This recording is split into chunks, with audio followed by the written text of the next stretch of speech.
आप लोगों को बहुत ही मज़ेदार गारी गीत सुना रहे, चुटकुला गारी गीत।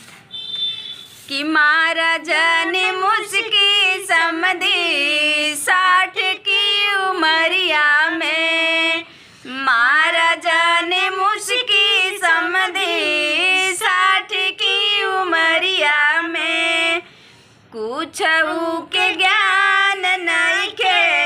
आइला दुअरिया पे, कुछ के ज्ञान नहीं के आइला दुअरिया पे, महाराजा ने मुझकी समधी 60 के उमरिया में, महाराजा ने मुझकी समधी 60 के उमरिया में, रुपया दियली पैसा दियली अपनी दुअरिया पे, रुपया दियली पैसा दियली अपनी दुअरिया पे, महाराजा ने मुझकी समधी अपनी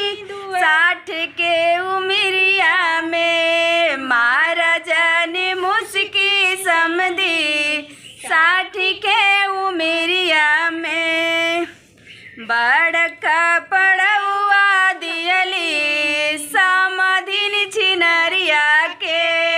बड़का पड़ुआ दियली समाधिन छिनरिया के,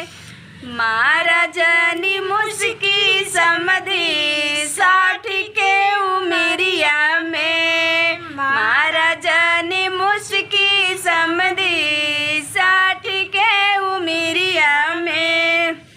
सिकड़ी दियली अंगूठी दियली अपनी दुअरिया पे, सिकड़ी दियली अंगूठी दियली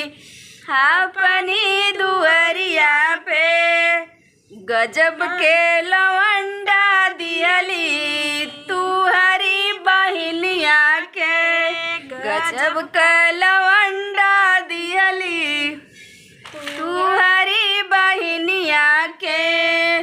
महाराजा ने मुझकी समधी 60 की उमरिया में, महाराजा ने मुझकी समधी 60 की उमरिया में,